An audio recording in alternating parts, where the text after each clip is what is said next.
आखिर कैसे? यमराज से वापस मांग लाई थी। सावित्री अपने पति के प्राण। यह कहानी है सावित्री और सत्यवान की, जिनका सर्वप्रथम वर्णन महाभारत के वन पर्व में मिलता है।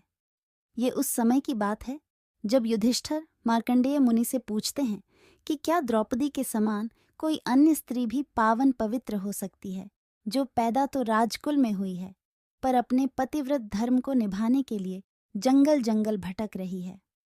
तब मुनि ने उन्हें बताया कि इससे पूर्व भी सावित्री नामक स्त्री बहुत कठिन पतिव्रता का पालन कर चुकी है। कथा इस प्रकार से है।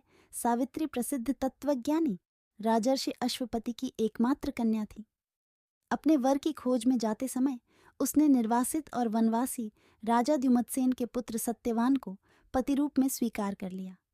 जब देवर्षि नारद ने उनसे कहा कि सत्यवान की आयु केवल 1 वर्ष की ही शेष है, तो सावित्री ने बड़ी दृढ़ता के साथ कहा, जो कुछ होना था सो तो हो चुका।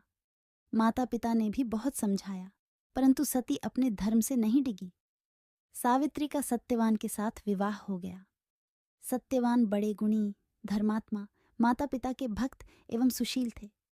सावित्री राजमहल छोड़कर जंगल की कुटिया में आ गई। आते ही उसने सारे वस्त्राभूषणों को त्याग कर सास ससुर और पति जैसे वल्कल के वस्त्र पहनते थे वैसे ही पहन लिए और अपना सारा समय अपने अंधे सास ससुर की सेवा में बिताने लगी। सत्यवान की मृत्यु का दिन निकट आ पहुंचा। सत्यवान अग्निहोत्र के लिए जंगल में लकड़ियां काटने जाया करते थे। आज सत्यवान के महाप्रयाण का दिन है। सावित्री चिंतित हो रही है। सत्यवान कुल्हाड़ी उठाकर जंगल की तरफ लकड़ियां काटने चले। सावित्री ने भी साथ चलने के लिए अत्यंत आग्रह किया। सत्यवान की स्वीकृति पाकर और सास ससुर से आज्ञा लेकर सावित्री भी पति के साथ वन में गई। सत्यवान लकड़ियां काटने वृक्ष पर चढ़े, परंतु तुरंत ही उन्हें चक्कर आने लगा और वे कुल्हाड़ी फेंककर नीचे उतर आए। पति का सिर अपनी गोद में रखकर सावित्री उन्हें अपने आंचल से हवा करने लगी। थोड़ी देर में ही उसने भैंसे पर चढ़े हुए, काले रंग के सुंदर अंगों वाले, हाथ में फांसी की डोरी लिए हुए, सूर्य के समान तेज वाले एक भयंकर देव पुरुष को देखा। उसने सत्यवान के शरीर से फांसी की डोरी में बंधे हुए अंगूठे के बराबर पुरुष को बलपूर्वक खींच लिया। सावित्री ने अत्यंत व्याकुल होकर आर्त स्वर में पूछा, हे देव, आप कौन हैं और मेरे इन हृदय धन को कहाँ ले जा रहे हैं? उस पुरुष ने उत्तर दिया, हे तपस्विनी, तुम पतिव्रता हो अत। मैं तुम्हें बताता हूं कि मैं यम हूं और आज तुम्हारे पति सत्यवान की आयु क्षीण हो गई है, अत मैं उसे ले जा रहा हूं। तुम्हारे सतीत्व के तेज के सामने मेरे दूत नहीं आ सके, इसलिए मैं स्वयं आया हूं। यह कहकर यमराज दक्षिण दिशा की तरफ चल पड़े। सावित्री भी यम के पीछे पीछे जाने लगी। यम ने बहुत मना किया। सावित्री ने कहा, जहां मेरे पति देव जाते हैं वहां मुझे जाना ही चाहिए, यह सनातन धर्म है।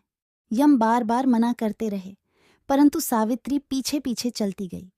उसकी इस दृढ़ निष्ठा और पातिव्रत धर्म से प्रसन्न होकर यम ने एक एक करके वर रूप में सावित्री के अंधे सास ससुर को आंखें दी, खोया हुआ राज्य दिया, उसके पिता को 100 पुत्र दिए और सावित्री को लौट जाने को कहा। परंतु सावित्री के प्राण तो यमराज लिए जा रहे थे, वह लौटती कैसे? यमराज ने फिर कहा कि सत्यवान को छोड़कर चाहे जो मांग लो। सावित्री ने कहा, यदि आप प्रसन्न हैं तो मुझे सत्यवान से 100 पुत्र प्रदान करें। यम ने बिना ही सोचे प्रसन्न मन से तथास्तु कह दिया। वचनबद्ध यमराज आगे बढ़े।